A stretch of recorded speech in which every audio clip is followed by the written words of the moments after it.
Hello friends, good morning. आज हम लोग 15 और 16 मार्च 2026 के करंट अफेयर्स डिस्कस करेंगे। आज के सेट में टोटल 8 टॉपिक्स हैं, जिसमें पहला टॉपिक जो है वो वैश्विक क्रेडिट रेटिंग एजेंसी फीच रेटिंग्स से संबंधित है। तो फीच रेटिंग्स ने वित्त वर्ष 2025-26 के लिए भारत की जीडीपी वृद्धि दर का अनुमान बढ़ाकर 7.5% कर दिया है। पहले ये अनुमान कितना था? तो पहले 7.4% था। फिच ने पहले ये अनुमान 7.4% लगाया था, लेकिन अब इसको में हल्का सा वृद्धि करके 7.5% कर दिया है। फिच रेटिंग्स के अनुसार घरेलू मांग और भारत की आर्थिक वृद्धि का प्रमुख इंजन बने होने के कारण ये भारत में वृद्धि देखी गई है और बढ़ता उपभोक्ता खर्च और निवेश में तेजी ये फाइनेंशियल ईयर 2026 में आर्थिक विस्तार को समर्थन देगा। तो इस वजह से ये वृद्धि जो हल्की वृद्धि हुई है ये फिच रेटिंग्स की तरफ से, उसका रीज़न यही है। नेक्स्ट टॉपिक पाई डे से संबंधित है। तो जो भी मैथ के स्टूडेंट होंगे या साइंस के स्टूडेंट होंगे वो इस पाई से भली भांति परिचित होंगे। तो पाई दिवस कब मनाया जाता है? ये 14 मार्च को मनाया जाता है। सॉरी, ये एक गणितीय गुणांक है जिसका मान होता है 22/7, फ्रैक्शन में 22/7 और ऐसे 3.14 और इसके आगे भी होता है। तो 14 मार्च को ये पाई दिवस क्यों मनाया जाता है? तो 14 मार्च की तारीख पाई के पहले 3 अंकों यानी कि 3.14 का प्रतिनिधित्व करती है। 3 मतलब तीसरा महीना और 14 मतलब 14 मार्च। तो तीसरे महीने के 14 मार्च को इसके मान के आधार पे ये तारीख तय की गई है। और ये जो दिन है ये गणित के महत्व को उजागर करता है और छात्रों को विज्ञान, प्रौद्योगिकी, इंजीनियरिंग और गणित यानी कि स्टेम के क्षेत्रों में रुचि विकसित करने के लिए प्रेरित करता है। अब पाई के बारे में जान लेते हैं। तो पाई एक गणितीय स्थिरांक है जो किसी वृत्त की परिधि यानी कि सरकमफेरेंस और उसके व्यास यानी कि डायमीटर के अनुपात को दर्शाता है। और इसका मान कितना होता है? तो इसका मान होता है लगभग 3.14159 और यह एक अपरिमेय संख्या है यानी कि इरेशनल नंबर है, अर्थात इसके दशमलव अंक अनंत तक चले जाते हैं और दोहराए नहीं जाते।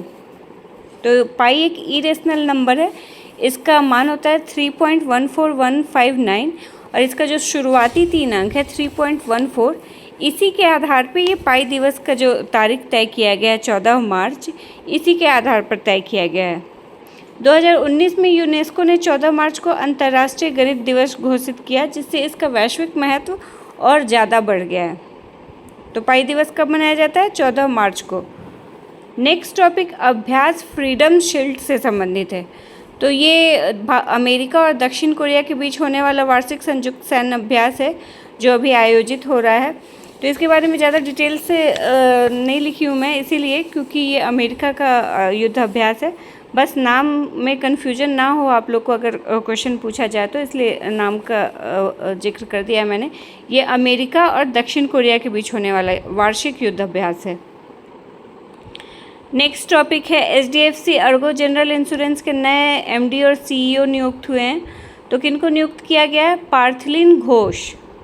ये 16 अप्रैल 2026 से आधिकारिक रूप से पदभार संभालेंगे और पार्थलिन घोष वर्तमान प्रमुख जो हैं अनुज त्यागी उनका स्थान लेंगे। नेक्स्ट टॉपिक कृषि खाद्य प्रणालियों में महिलाओं की भूमिका पर आयोजित वैश्विक सम्मेलन 2026 से संबंधित है। तो राष्ट्रपति द्रौपदी मुर्मू ने 12 मार्च 2026 को नई दिल्ली में आयोजित कृषि खाद्य प्रणालियों में महिलाओं की भूमिका पर वैश्विक सम्मेलन 2026 के उद्घाटन सत्र को संबोधित किया है। ये एक वैश्विक सम्मेलन है जो टिकाऊ कृषि प्रणालियों के निर्माण में महिलाओं की भूमिका को रेखांकित करने और खेती में लैंगिक समानता को बढ़ावा देने पर केंद्रित है। इस सम्मेलन में कौन कौन भाग लिया? तो नीति निर्माता, शोधकर्ता, कृषि विशेषज्ञ और अंतर्राष्ट्रीय संगठन इसमें भाग लिए हैं। सम्मेलन के दौरान राष्ट्रपति द्रौपदी मुर्मू ने इस बात का उल्लेख किया कि संयुक्त राष्ट्र ने वर्ष 2026 को महिला किसान का अंतर्राष्ट्रीय वर्ष घोषित किया है। ये ध्यान रखिएगा लोग, संयुक्त राष्ट्र ने वर्ष 2026 को महिला किसान का अंतर्राष्ट्रीय वर्ष घोषित किया है। और इस वैश्विक पहल का उद्देश्य ये है कि कृषि क्षेत्र में लैंगिक असमानताओं को कम किया जाए और महिला नेतृत्व को बढ़ावा दिया जाए। तो इस उद्देश्य से ये घोषणा की गई है, तो ये भी ध्यान रखिएगा। नेक्स्ट टॉपिक मध्य प्रदेश सरकार से है। तो मध्य प्रदेश के मुख्यमंत्री डॉक्टर मोहन यादव ने ग्वालियर जिले के घाटी गांव स्थित सबरी माता मंदिर परिसर में आयोजित राज्य स्तरीय लाडली बहना सम्मेलन में लाडली बहना योजना का 34वीं किस्त जो है उसको जारी किया है। और ये जो योजना है लाडली बहन योजना, इसकी शुरुआत जून 2023 में हुई थी, जब प्रत्येक महिला को हर महीने 1000 रुपये दिए जाते थे।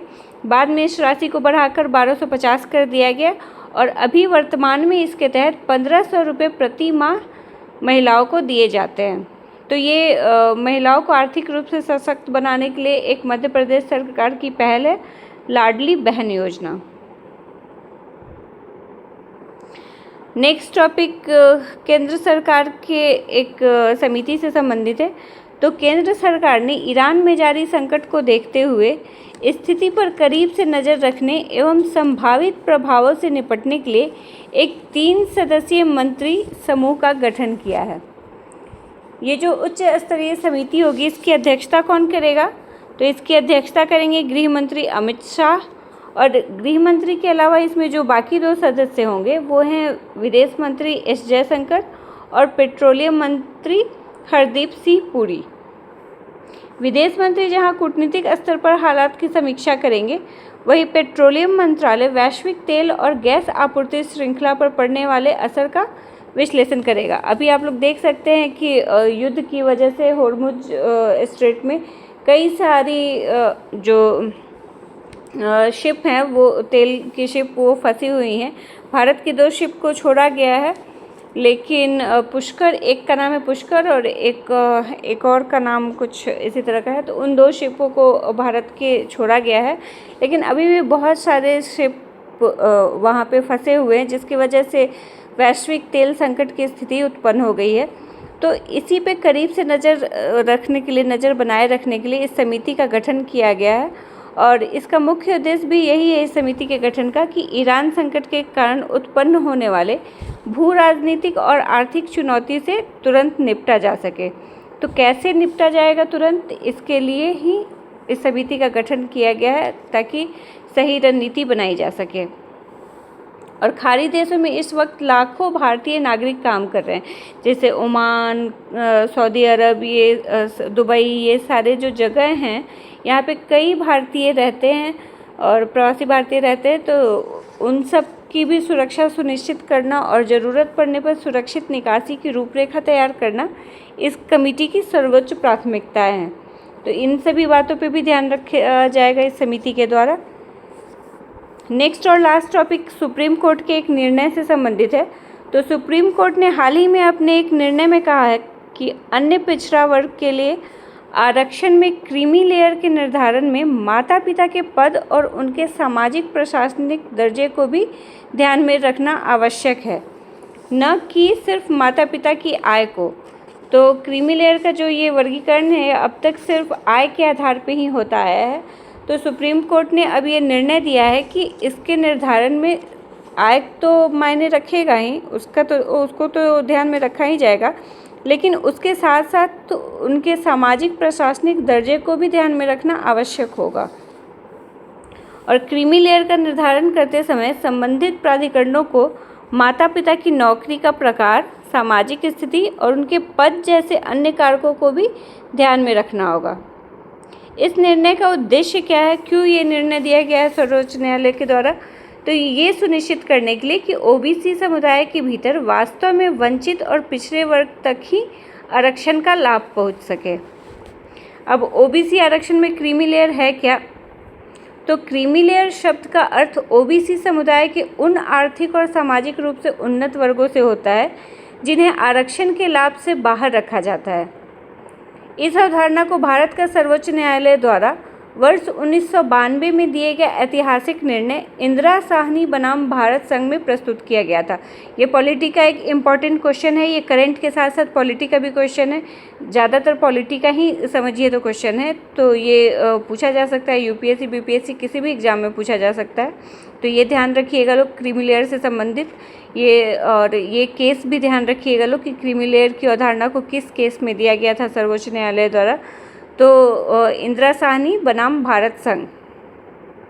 और वर्तमान में जो ओबीसी में क्रीमी लेयर की पहचान के लिए वार्षिक आय सीमा है वो 8 लाख रुपए निर्धारित की गई है। मतलब अगर किसी व्यक्ति का परिवार 8 लाख रुपए की सीमा से अधिक आय अर्जित करता है तो उसे क्रीमी लेयर की श्रेणी में माना जाएगा, और ऐसे लोगों को ओबीसी के लिए जो 27% आरक्षण निर्धारित किया गया है उसका लाभ नहीं मिल पाएगा। तो ये क्रीमी लेयर से संबंधित टॉपिक है, ये पॉलिटी प्लस करंट का टॉपिक है, तो इसको ध्यान रखिएगा लोग। ये हमारे आज के टॉपिक्स थे, मिलते हैं नेक्स्ट डे। Thank you.